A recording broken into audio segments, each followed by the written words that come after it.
Oh, I'm straightening in a fat rat in the cheese factory. I've done this before.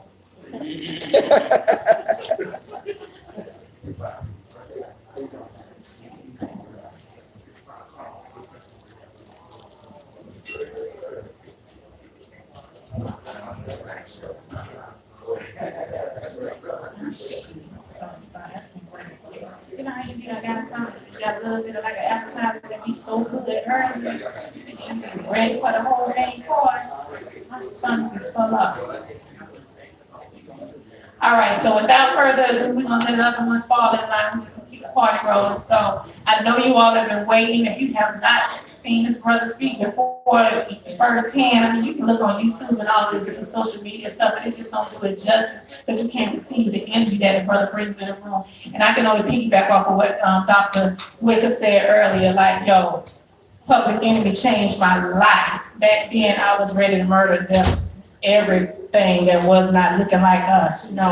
And I'm gonna share something else with you guys too about Griff energy from way back when, like when I saw them and I was listening to Chuck, I'm listening to the music, I'm looking at Play, but it was this one energy that was like literally one of the smallest ones that brothers just packing, you know, right here. And I was like, but this brother have an energy that's so strong, so militant, so like, you know, if he on your team, he on your team. Ain't nobody coming into your square and doing nothing to you. And I remember watching his energy and saying to myself, like, yo, I'm gonna represent like that from the female perspective. Like, yo, I'm gonna be like that. He's a warrior. I could tell Public Enemy would be nothing without this brother right here. So he is since then, he's relocated to Atlanta. I don't know if you all know. He and his wife are doing a lot of big things. He's married to an artist by the name of Soul Lady. She's doing some big things in Atlanta as well. So I definitely want to support him. You want to have the yin and the yang. So, you know, you'll get on Facebook or Instagram and you follow Soul Lady just as well as you follow Professor Griff because they're both out here doing the work for the masculine energy and for the female energy. So again, he's bringing us knowledge and jewels, you know, for I can't even describe it, how he's just into humanitarianism and he basically coming to us and giving us these jewels for something that he would not normally charge other people. We get blessed with this. So I definitely want us to get our eyes and ears ready again. If you got your notes, get your notes back up. We're gonna take some notes and he's gonna come and drop some serious knowledge on us about this wealth movement, this health movement that will make us wealthy as well. So again, you all know him, we love him, we're gonna continue to support him. Can you put your hands together for Professor Griff?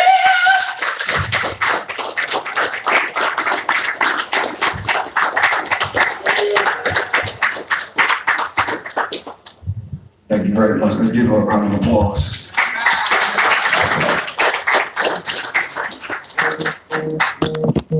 Let's give our good brother, Dr. Scott Whitaker, a well-deserved round of applause. Doc Whitman, give that real. All right, divine name of the supreme being, I want to greet everyone with civilized greetings. Assalamu alaikum, peace, shalom, hotep, whatever greeting that you may go by, whatever school of thought that you are from. All right, what I need everybody to do is kind of look around the room and find a very unfamiliar face. Not me, look around the room. I'm gonna be here for a minute. I need everyone to stand up and greet three people. Can we do that? Now brothers, if you hugging somebody's wife, chill with that, all right? Just shake our hand or something. Or just give us a tap, because yeah.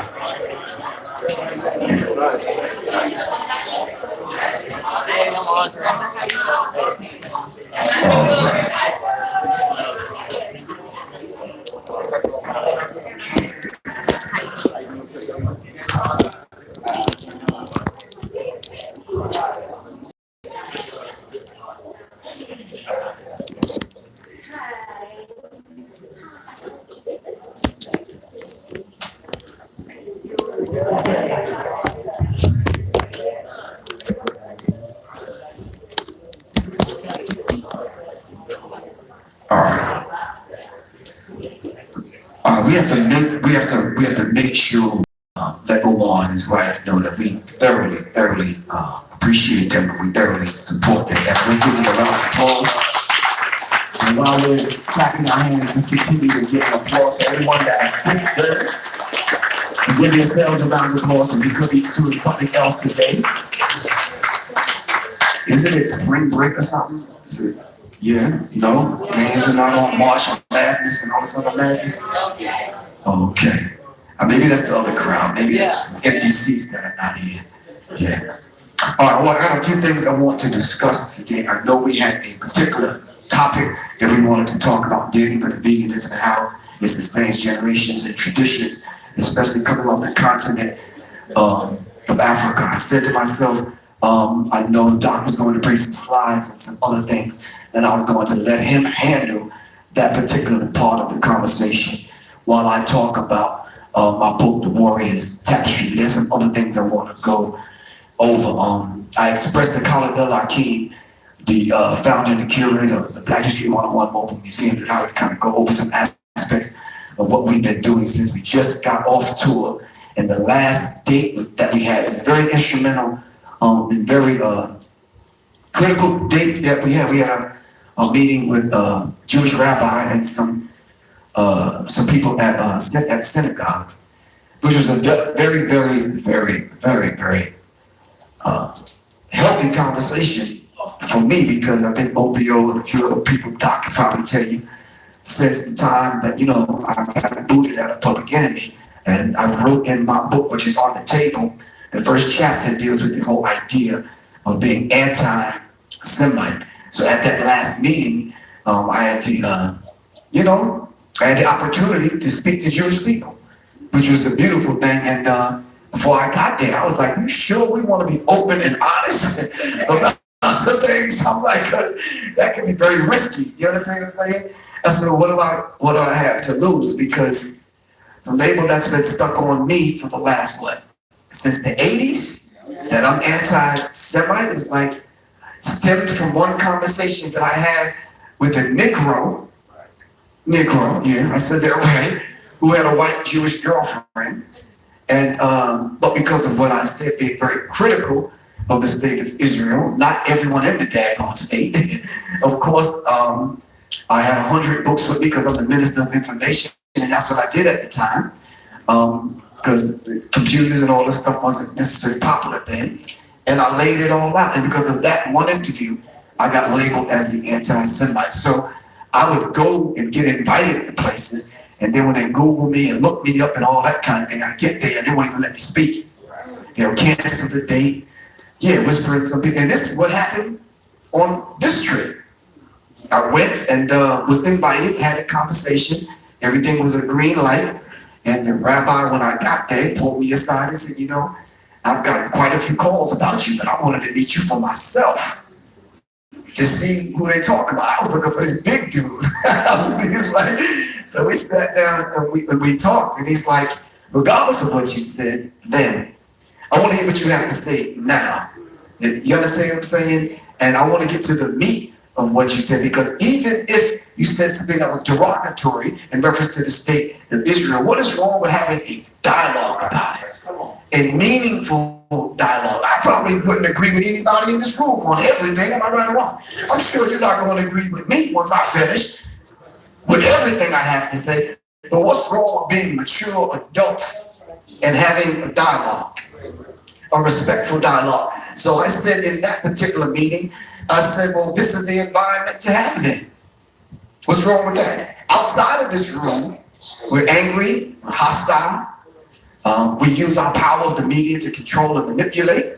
We use the lobbyists and the lobbies that we have and the money that we use and organizations that we've made very strong to influence politicians. So the real conversation is not happening outside of these small groups. One question I posed, I said, if I had a conversation with a Jewish man or a woman, and I explained to them that the Semitic languages, talking linguistics now, the Semitic languages stand squarely on the shoulder of North Africa and in that particular region right there. So if the Semitic languages are born in that particular region, and I'm Black African, how can and then that's the Semitic languages. How can I be anti-self? Help me out. So then is anti-Semitic become anti-Jewish and I hate Jewish people, or is anti-Semitic anti-Semitic? Because if you're saying that I'm an anti-Semite, then that means I'm anti all the Semitic languages, all the Semitic people, all of the tribes, and that would include myself. So y'all help me out. So I wrote it in my first book, second book, pardon me, Analytics. I say it was my first book because the first book was The Psychological Covert War on Hip Hop. But that book was in my computer when they burned my house down. So, but because I couldn't retrieve the book again, I ended up writing Analytics, which ultimately was the first book. And then I got The Psychological Covert War out. And that's a long story how I ended up getting that book back out. But I didn't write the first chapter to challenge Jewish people. I wrote the first chapter to challenge us. Because it was a niggers, is a better way to say that, but I'm rearing a mosque. You heard of a university called Gonzaga? Yeah. It flew, huh? They just lost. Yeah, good. They flew me all the way to Gonzaga in the snow, in the dead of winter, all right, to come speak, not knowing that I'm that Professor Griff. I got there and it was a discussion about, can this generation produce the next Martin, Malcolm, and Muhammad? Can you imagine that discussion? They're inviting me and I'm ready. Coming to speak, got my PowerPoint ready. I get there and they says, well, we're sorry, we can't let you speak. Well, who do I have to talk to? I mean, well, no, the president, and you're not available and blah, blah, blah. And these are black people telling me this. So you know what I did that night? I snuck into the lecture, which I wasn't supposed to speak at. So I'm sitting in the audience watching them talk about me not doing the lecture. I said, Negroes, it's a damn shame. So we so scared of the idea of not pleasing our slave masters' children. We won't even speak up for ourselves. It's sad simply because I was willing to pay people out of my own, no, not out of my pocket, out of Dr. Scott Whitaker's pocket, to prove what I said in that interview wrong. So I had a long conversation with David Mills, who ended up dropping dead on a movie set. That was the gentleman that did the interview with me. And what came out of that particular talk was a long hour and 15 minutes conversation. So now all of a sudden, because he dropped dead and someone else has his personal effects, all of a sudden the mysterious tape of him recording my conversations came up missing. Can't find it now. My copy is gone because my house burned down. So he was the only one with the only copy of that conversation. So in that conversation, I'm having a nice, peaceful, understanding conversation like we're having right now. Out of the conversation, when I spoke about what the Zionists were doing there in Israel, as far as applying the degree of pressure that he was putting on the Palestinians and making their lives miserable, I talked about that. And at that particular time, if you can roll your mind back to the 80s, what was going on in that particular region, they were actually bombing like they're doing now and coming into Palestine. They was actually taking certain territories that they needed. They said that they needed, military-wise to protect the state of Israel from being attacked. And they were going into Palestine, just murdering leaders and bombs and all this other kind of stuff. So, but because a young black man at this time, I was in my 20s now, mind you, I'm 58 now. When I was speaking on this, I made mention of that particular fact. And I said, so you mean to tell me, Jewish people, that it's all right for Israeli soldiers to go into Palestine and murder leaders and murder people and not be held accountable?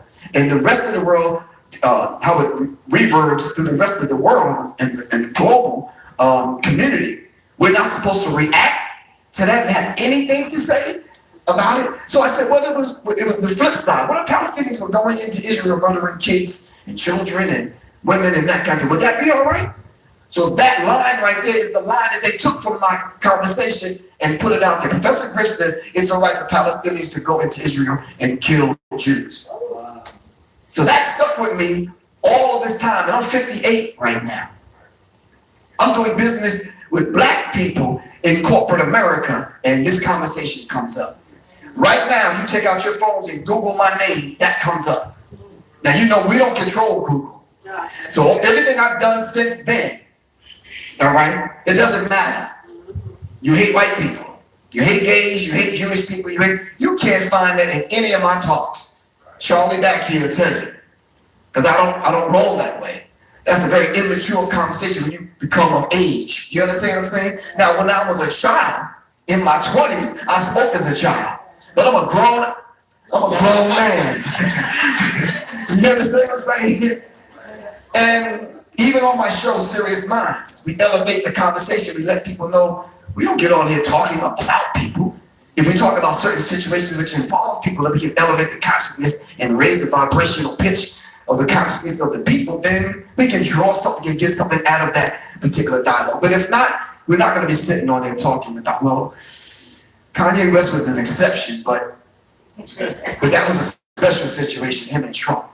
We'll talk about that in a minute. So what I wanted to talk about was briefly, I want to do an overview of my book, The Warrrier's Tapestry. I said all that in reference to that conversation and the Black History 101 Mobile Museum for a reason. I put this book together in October of last year. This Saturday morning, which was yesterday at 10:30, is when Amazon finally approved it. Now you tell me anybody else that has produced books, including Dr. Scott Whitaker, who else has this issue? Nobody. Absolutely nobody. The release date was November 11th of last year. I just got it approved. How's that? Okay, so it was on CreateSpace. I hope they're not watching. In case they are, it's good. Amazon purchased and acquired CreateSpace. You have to change your account, the whole thing that they make you do. Fine. Every book that you see on the table that I've written and produced, all right, finally got the green light. And I said, I asked other authors and other people that put books together, are you having the same problem? It's like, no, not really. So not only the fact they punish you for speaking up and speaking out, all right, and defending yourself and defending your people, it's the same thing now that's happening in hip hop, all right? So the rappers that you're hearing now are actually rewarded for keeping the same, regurgitating the same kind of themes, which we can't even really talk about in the mosque. Are you following me? So what I did was, in the conversation at the synagogue, was saying, now, wait a minute. Here we are standing on stage today having this conversation. There's white people, Asians, black people in the room at that particular time. It was right up in Chester, PA. And I said, you mean to tell me I'm standing on stage right now? I'm not supposed to speak about Jewish people that run and control the music industry and these particular labels that's pushing and pumping and pushing these artists out there, pumping money into these artists that's openly selling drugs on wax. On digital downloads. Openly telling kids to do Molly and Percocet. Openly doing this. And no one's supposed to say anything? Just let it fly? You understand what I'm saying? So now, when I'm speaking up, the people that are giving me the pushbacks are some of the old heads that are in hip hop. I ain't gonna mention no names, although I'd like to. I'm just itching. Your shoulders don't itch right now? No, I can't do that. It might hurt somebody's feelings in here. Malcolm said, when you throw a rock in a crowd of dogs, the only one to holler is the one that get hit. Exactly. So I want y'all ducking and all that kind of stuff, bobbing and weaving. I'm saying, come on, man. You heard of Meek Mills? Yeah. Good dude. You understand what I'm saying? I'm riding for him, but Meek Mills is not the voice of the voiceless. See, look how quiet the guy you see. No, don't front on me. I know. Young. You do more shouting and yelling and flipping and all that stuff in church. So stop. No, this is Professor Griff. I come from a group called Public Enemy, not Public Friend. You can't fool me with that. I'm on the streets every day, so no. I hadn't even heard of a Meek Mills until recently. And then when I did hear Meek Mills, he was doing his thing musically, but I never heard him on the other scene. So how does he become the voice of the voiceless? And so when I heard that statement coming from somebody that I know y'all respect in the music industry, I went to go looking for it. Couldn't find it. Then I was asking people around me, well, what is he saying that he's the voice of voices. Not picking on Meek Mills. I got love for the brother. So yeah, but it depends on really who has the key. Because obviously I don't, because I don't control media and now social media. You understand what I'm saying? When somebody in this audience could say, I'm gonna send this to Meek Mills and twist it up, and I end up looking like the bad guy. So now when Meek Mills go to meet me, huffing and puffing. Stop that. I'm 40 and old, I'm gonna tell y'all straight up, man. But he a cool dude, but I'm saying, no, he's not the voice of the voiceless. Because Professor Griffin went to jail and then somebody post bail for me with a crooked judge and a helicopter come pick me up in the middle of the prison. Come on, help me out. No, this is real. You asked me to mention one. I didn't mention him yet, but I'm using the Meek Mill situation as an example. Love the brother. I really don't understand the work because I'm not into that kind of music. But I'm saying, the brother in and out of jail and that to get a raw deal is the criminal justice system, something the Public Enemy and myself we spoke about. All right, but I'm saying to you, Jay-Z cannot put up a bail money for Professor Griff and the helicopter come pick me up. All right, and then 6 months later you name him the street and a weekend after me. So like somebody else like to take the mic because maybe I'm wrong. Professor Griff Boulevard. Man, that'd be nice. Professor Griff Boulevard, right? Nah, absolutely not. We only get that when we dead after they murdered us. Then they'll name a dirty little street after you. Go anywhere in America and look at Martin Luther King Boulevard. Drug dealing, prostitution, homelessness, am I right or wrong? So stop playing. You understand what I'm saying? So watching these people get the keys to the city and all this other kind of stuff. When we got real brothers that's on the front lines putting in a real work. You understand what I'm saying? It's not a mention of us. What you think is going on now? See now, but because you put up a meme on Facebook or social media, or you might put up a little slogan, or you might take a picture with somebody and put up a couple of posts. Now you're the new black leader. You understand what I'm saying? And no, there's more to it than that. And we have to understand that particular dynamic. It's the people that's manipulating and controlling the music industry, all right, that are handpicking these people that don't know their elbow, that want to make these people the leaders to lead black people. All right? So let's understand that dynamic as I get into this. One of the reasons why I put this book together with writing, like notes on napkins and pieces of paper. I put my phone number out there, 678-557-2919. People call me, have conversations. I said, wow, I'm getting an influx of calls. So let me start writing down some of the concerns, mainly from women. Brothers be complaining about how the women not really into the conscious stuff, whatever. But they ain't finished playing. They grown males, pretending like they grown men. We'll talk about that in a minute. So I'm writing notes. So originally the book was supposed to be some photocopy notes that I was going to put together in my own handwriting, which I thought was kind of different. That didn't work out. So I put it down using what's already out there. It's just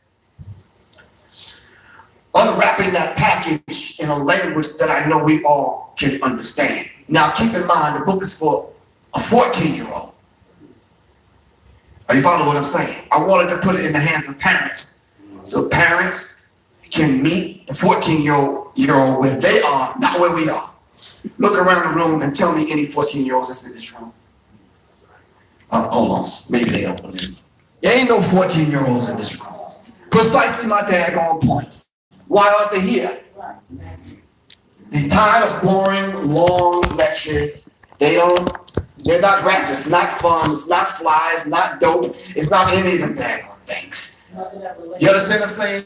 You don't resonate with them. They probably still in the bed or just waking up right now. And then we as parents and grandparents, we don't want to wake them up because we don't want to bother them. Because they might come here and end up staying on their phones. Can't get their face. Here's a book out. I believe I mentioned it in the book called Glow Face. That blue light that stays in their face all day long.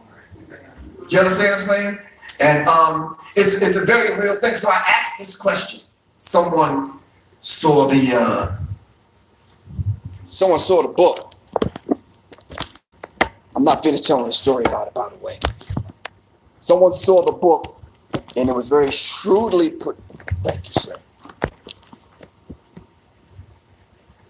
Now, this is cute, nice, and neat. It wasn't in this form a minute ago because, I had some handwritten notes because I wanted to make it personal. I wanted to put in the book exactly what I told people over the phone.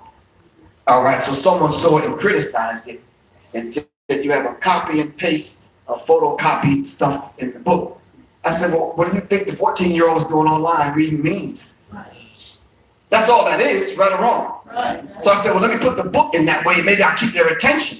It's not written in chapters. It's written in pages. As a matter of fact, I didn't even write it. You know what I did? I approached it as an artist instead of a writer. Because I'm trying to meet the 14-year-old where they are. Not where I'm at 58. Do you understand what I'm saying? And I think that's very important. And this is where we make the mistake. All right? So in trying to understand some of the music that my 20-year-old, 21-year-old listens to, I never tell them to stop listening to the music. All right? This is what they expect the parents to do. I don't do that. I say, well, what are you listening to? Let me listen to it. And then at that particular moment, it's a teachable moment. Right. I got their attention. We engaged. The beats are fly because they're African. I'm vibing. But it's now the European word over the African drum, which caused cognitive dissonance. Come on, help me out. So now two conflicting thoughts fighting for that space. You understand what I'm saying? And guess who wins? No, think for a second. Just process it for a second. You got African drums. Your body's reacting. Your natural African senses are reacting to it because it's natural to you. All right? If you study the nine organs in the body and the pulsation of the 9 organs in the body, all right, it probably beat at probably 72 beats per minute. That's normal. We can vibe to that. Now imagine taking the European word, low vibration now. None conscious, none positive. You take that and put it over the beat. You got it. Now they're confused. Gender confusion, don't know what to eat. All right? Just an array of things which I'm going to go over in 1 second. And that's where they want you at a state of confusion because now they can teach and preach to the subconscious. What do you think is hiding behind some of them beats now? Subliminal messages. You understand what I'm saying? So Bobby Hemmett says, now you got a whole entire generation like automatons. All right? And they're on autopilot. And they're doing what the next MC is doing because the next MC got a Maybach, a platinum, gold, platinum. I saw it for myself, me and my wife yesterday at Whole Foods. It was a platinum, gold, platinum Bentley. And we was like, no, we're going to go find out who car this is because I got to meet this individual. Because that's screaming attention. Give me some damn attention. You understand what I'm saying? So it's like they see this rapper, rich and famous now, and they want to be him. Whatever he did to get that, I want to do the same thing. Now, if you my age, help me out. When we were coming up, we listened to hip hop, you could not sound like the next artist. Am I right or wrong? You will get punished for that. Right? You 26 years old? Trust me, bro. I got a fly red back and green belt on. I can't even whip you with because neither one of them like leather ones. You will get punished for that. If you came out sounding like the next MC, oh, bro, you get it handed to you, man. Exactly. We call it beat bite. You have to have your own style. If we caught you, we would run up on stage and take the damn mic. Are you following what I'm saying? That's real. It's your own style, man. You understand what I'm saying? And this was a tradition coming up in hip hop. Now, everybody has to sound like everyone else.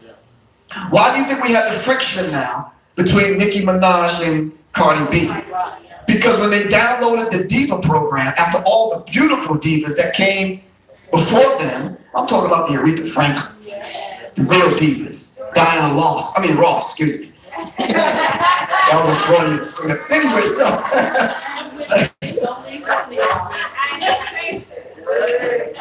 so the Diva program that was downloaded got infected. And they had to kind of come back and, when they downloaded the Diva program again, little Kim got spit out. And then they started manufacturing everyone that little Kims of the world. And since she's Asian now, hold on, let me finish this. Y'all killing me. So then now she's Asian, so now they had to download another diva, which ended up being Nicki Minaj. And you see the other Nicki Minaj, the original one? Yeah. Looks nothing like this one, but we're not talking about people. Y'all hold on YouTube, chill for a second. Okay, so then now that's on its way out, and now they're ushering in the foul-mouthed Cardi B, who just accepted a role as a stripper in a movie. Now, what's the program now for young little girls now? Come on now, see, that's going to be the thing that you have to aspire to now in order for you to be successful. Are you following what I'm saying? So the Warrrior's Tapestry is right on time, because I want to put this in the hands of those mothers now that's not paying attention to the 14-year-old. All right? Let me tell you something. In my house growing up, you couldn't close no doors. Did that happen in your house? My mother would be like, you don't close no doors. What you need the door closed for? You understand what I'm saying? I don't know where y'all grew up, but Miss Griffin didn't play that. And the whole idea of you carrying around a $500-600 cell phone and you got apps, out of the question. Nah, man. It didn't work that way. We had 2 TVs in the house. And when my mom said turn them off, you turned them off. My mom ruled with an iron fist. We had, there's 13 of us. And we had one black cell phone that was in the hallway right outside her room. And you had to wait till after 7 o'clock to make long distance calls because it was expensive. Y'all remember that? Okay, let me move on with the lecture. Y'all killing me. A Warrrior's Tapestry. I called it a Warrrior's Tapestry simply because I'm trying to invoke the warrior that I know that lies within all of us. A question that I ask in the book: who's the most important person in this room right now? You are, right or wrong, not me, not Doc. Exactly, you are. And we have to understand that particular concept. All right, so with that said, if I came in front of everyone today and said, listen, how y'all doing? Peace, good afternoon. I'm God having a human experience called Griff on a Sunday at the mosque saying that. Some people are thinking blasphemy. Some people are thinking, no, we don't do that. Some people are stuck in their religious box and they won't allow me to get away with that.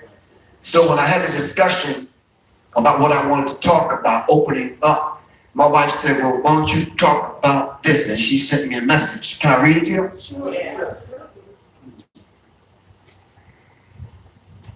Uh-oh, we might not be able to do that because my glasses. Oh, you got some? Let me borrow. I don't know what strength they are. If I pass out up here. Let's see. Oh, man, it worked. Yeah.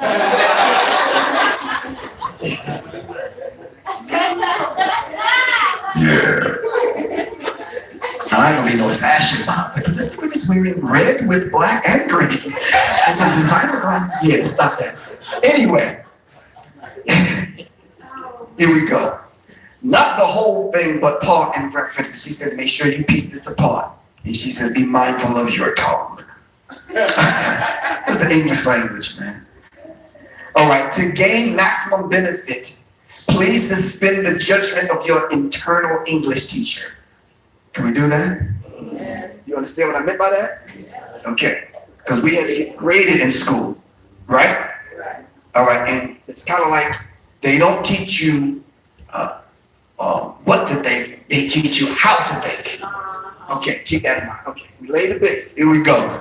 All right. So once again, to gain the maximum benefit, please suspend the judgment of your internal English teacher. The form of this work is not due to sloppy laziness. Warrrior's Tapestry. All right. There is a valid reason in a higher consciousness for the unusual form. All right. A gentleman by the name of Alfred Korzybski, the famous semantist, all right, warned in his book, to observe the limiting nature of the subject-object construction of the English language. I call it the bastard language. It's made up of different languages. One word can mean 5 or 6 different things. Am I right or wrong? Okay, keep that in mind. Keep that in mind. It's the limited nature, all right, of the English language, which forces us to think in terms of cause and effect without regard to relationship. The words that you use on a daily and consistent basis, which should consist of 400 words that each one of us should be able to use well from the English language. That the ones that we use every day probably amount to about 50. That's it. What relationship do those words have to nature? Help me out. Give me one. I know I'm gonna mess your glasses up. I owe you. Give me one. Give me a phrase. Waking up. Okay, give me, put it in a phrase, put it in a sentence. How about I love you? Okay. Can we say I love you? Yeah, so that too often. Okay, so what is it about the people that gave us the English language that forced it on us? What is that you could honestly say that they love? Because they against everything in nature. They kill birds, wind, they control the weather, everything in the sea. They done bomb the land. They done kill every person, taking all the natural resources. What is it that they love? Give me something that they can relate to in nature. These people love what? No, they don't even love themselves. They was in a 100-year war. They had World War I, World War II, civil wars. They still at war. There's approximately 50 covert wars that are going on the planet right now, which you know absolutely nothing about because you don't study foreign policy. What do they love? You see, you can't even relate that to anything in nature. You can't say they love the damn whales. Now they got these Save the World kind of Save the Whale program. Save the rare tiger while they're killing elephants and shooting down giraffes. Am I right or wrong? What is it that they love? I know I'm getting kind of hostile up here. They don't even love themselves. They love killing. Control. Exactly. We have to understand this particular dynamic and what the English language is offering us. Let me finish. Hold on. It says, which forces us to think in terms of the cause and effect without regard to relationship. So the author warned us that we will not grasp the nature of reality until we recognize the intrinsic limitation of the way our language structures reality. It don't speak to a black, a Muslim, Islamic, and I'm just calling out for what it is.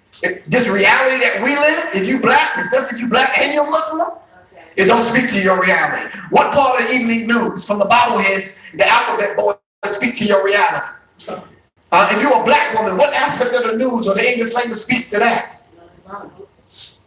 Ariel Spilberry, referencing her work, The Alchemy of Ecstasy, said, in the point to be connected or there to be connected to the higher good in allowing the words to overcome their limitations by letting them speak for themselves. The words can't speak for themselves. The words are dead.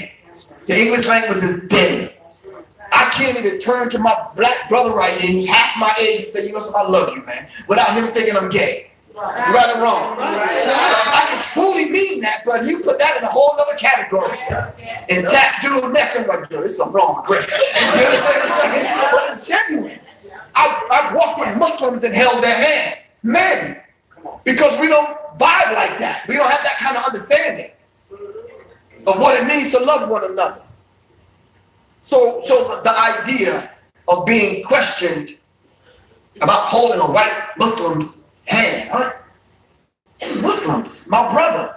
Well, how can he be a Muslim and be white and be your brother? I thought he was black, pro-black, RBG, red, black, green, whatever. I said, why not? He be my brother in the faith. So I said, we need to grow the hell up, for real. We really, truly do. We keep regurgitating the same third grade conversation that we keep having at the damn water fountain at work. But anyway. Last but not least, it says in the feelings they create, the words require a certain feeling of rhythm, cadence, which the divine chose. So who am I, or who are you, when we actually quote certain things from the English language. She also said the word carries us way out of regular English usage into a whole other pattern of frequency and light information reception. Are you following what I'm saying? So even when, well, let's give a round of applause for my wife. Thank you very much, wife. I really appreciate that. When we say one thing, we really mean another when we communicate with one another. Because, thank you very much, really appreciate that. Because that's what the English language will allow you to do. So I said a warrior's tapestry, and I wasn't being funny.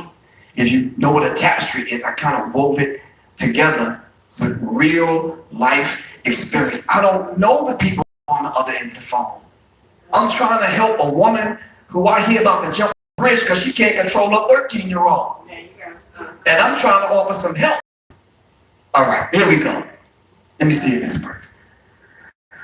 With that said, I just released my single Behind Enemy Minds. And what I attempted to do was make my word bond. All right? Make it manifest. Because I don't want to be one of the talkers. I want to be one of the walkers. So my last 2 videos that I shot and my wife's last 2 videos that she shot. And I know people was like, Griff, can we talk? Nah, bro, hold on for a second. If we are elders in the community, and I see that situation and that thing happening in my family, outside of my family's friends, and whatever, do we sit back and condemn them? Or do we love all of our people, regardless of what condition they're in? I need y'all to answer. I need y'all to help me out. Excuse me? We have to. If we're going to save our people, we're going to go get our people, whatever condition that they're in. The wino, the drunkard, the dude that has sex too much, the other dude that smoke too much weed, everyone. Am I right or wrong? So they condemn Griff because I want to work with the people that I feel need the help the most, even though they don't even think that they need help. Right. You look like a good bad guy. Can I say that? You can say that. I don't know where the volume is, but I guess we're not going to play it today. Maybe Umar can help us out because I got a few other things that we need to play. Maybe it's me. No, I don't think it is. Anyway, let me move through this real quick. Let me introduce myself. I'm God having a human experience called Griff. John Henry Clark said a good teacher, like a good entertainer, first must hold the audience attention. He can teach, and then he can teach his particular lesson. So one of the first couple of pages that I put on the book, I put your name and face goes here. God or God is having a human experience called you, whatever your name is. All right. And then I put at the bottom, temporarily closed for spiritual maintenance.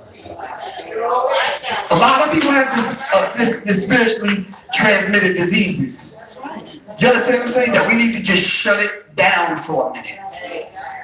All right? And have our spirituality. Do not get spirituality confused with religion. All right? Let's not do that. Okay. So let me move forward. And I dedicated the book to this beautiful, beautiful, beautiful woman right here, Miss Winnie Mandela. Let's give her a round of applause. She said, there is no longer anything I fear. I can fear. There is nothing the government has not done to me that isn't any pain I have already known. And this beautiful woman right here, Dr. Frances Cress Wilson, let's give her a round of applause. And last but not least, this beautiful sister right here, Miss Tadetta Muhammad, Mother Tadetta Muhammad. So I go into it talking about the warriors that I admire. And I admire Ya Asantewa. That when they sat on the throne in her village in the kingdom, all right, that she entrusted to the men to secure the kingdom, they took the throne and sat their flabby behinds on the king's throne, the Ashanti throne. You don't dare do that. You don't come in someone else's house and sit on the king's throne. So when she had the meeting with the men, and the men wouldn't rise up to go take the throne back from the invaders, she gathered the women together and went to war with them. Let's give her a round of applause. Ya Asantewa, Harriet Tubman, Harriet Tubman said she freed thousands of slaves. She would have freed thousands more. They only knew they were slaves. Some of the Negroes didn't even know they was enslaved. They just thought it was, that's what it was. Same thing today. Exactly. Same thing today.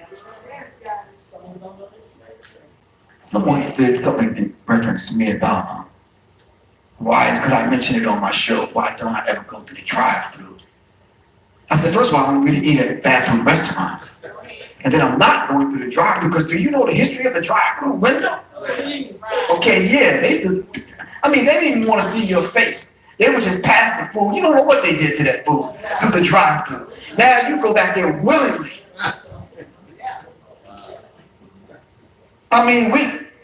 McDevils, Murder King, Drunken Donuts, Pizza Slut, Long John Killers. You understand what I'm saying? Kentucky Fried Chicken, the Awful House, all these places, man. All of them got drive-through windows, man. You understand what I'm saying? All you ordering is a number 3 with extra cheese. You don't know what that is. Black people. Anyway, shout out to my man Carl Nelson and his beautiful wife Linda Hudson. So I talked about in Wale K. Bomani Baruti, because when I read 2 of his books, one, the Iwa, and then I read the other one, Message to the Warriors, and Osaka, pardon me. It inspired me to put my book together. And it gives us a list of things that the warrior must have character. What are we going to do from this day forward without the warriors that's coming forth now, stepping up on the front lines without character and without this special ingredient called integrity? You're going to be somebody's dad and you ain't got no integrity. You're going to be somebody's school teacher with no integrity. Help me out. You can't do it. It's impossible. It goes hand in hand. I was on the news last night from robbing a bank, and then I had to come teach at the mosque today. And you would trust me? No, Griff, clear that up first. Clean that up. Don't you deal with that first, and then come to us and let us know what's up. But come on, bro.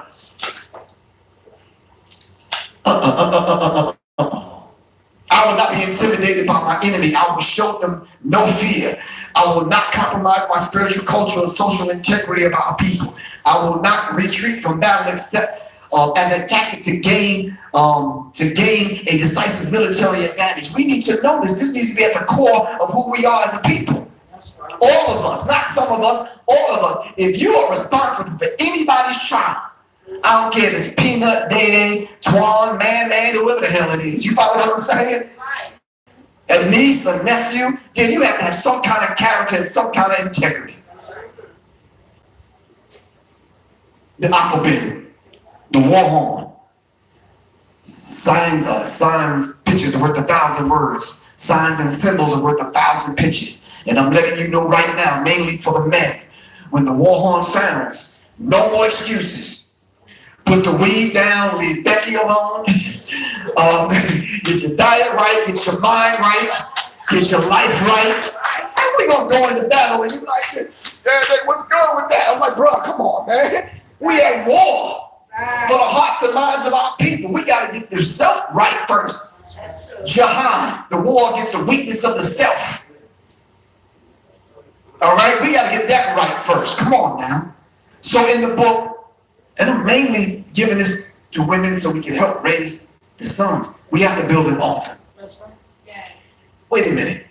Everybody in this room, when you was growing up, if you were my age, you had an altar in now. You know what the altar was? You know that little place right above the fireplace? Where we put grandma's picture, we put flowers and stuff. That was your altar.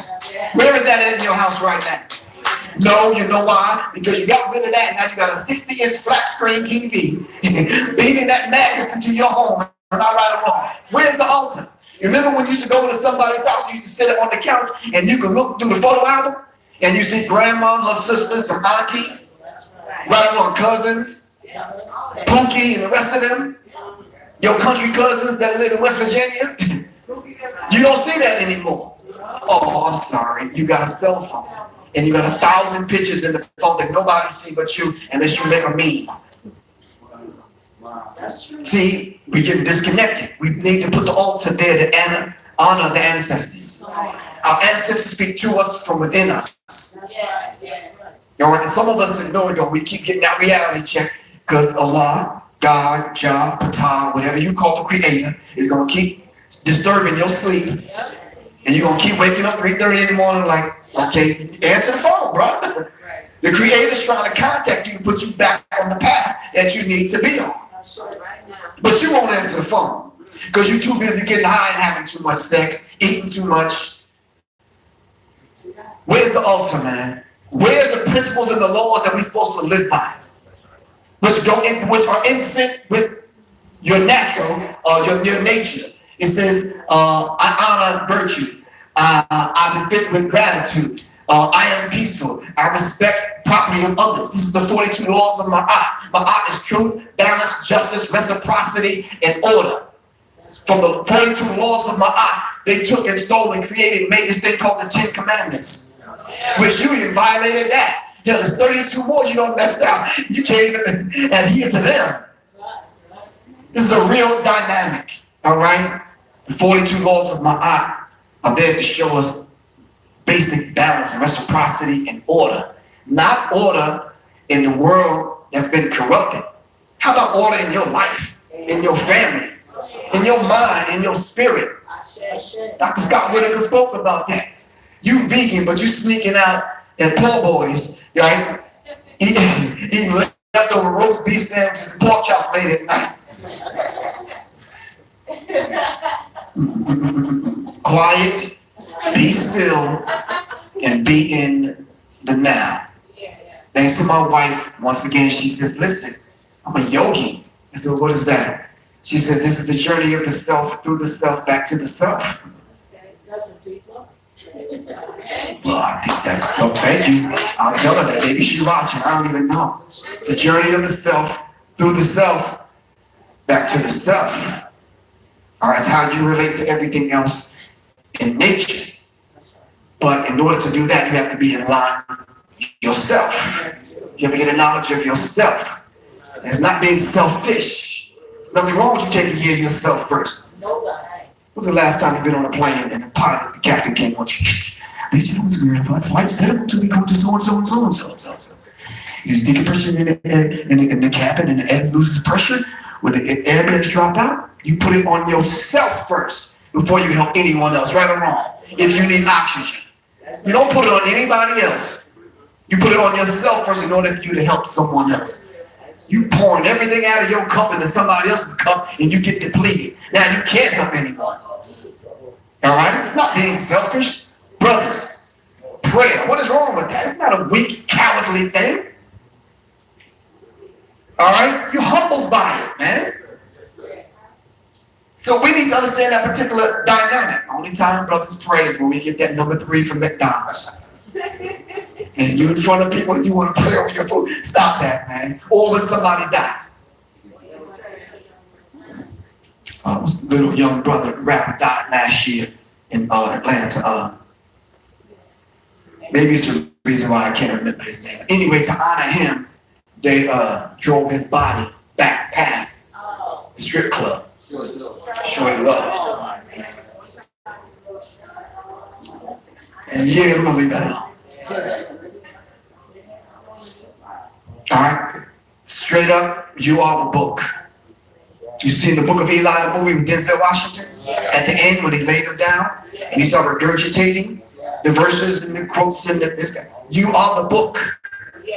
All right. What happens when we get beyond the Quran and Bible? Because prior to this dispensation, there was something before that, right or wrong. What was the book before that? Come on, help me out. Listen, if it be the weight of an atom and the atom is hidden in the rock and the rock is hidden in the earth, yet Allah will bring it forth. All the words, wrong verse, excuse me. If all the pens were trees and all the seas were ink, you can never exhaust the words of Allah. All Allah's words are not in the book, they're in the universe. The universe doesn't speak in English, it speaks in frequencies. So then when you go get it, we way beyond the book, man. You are the book. Are you following what I'm saying?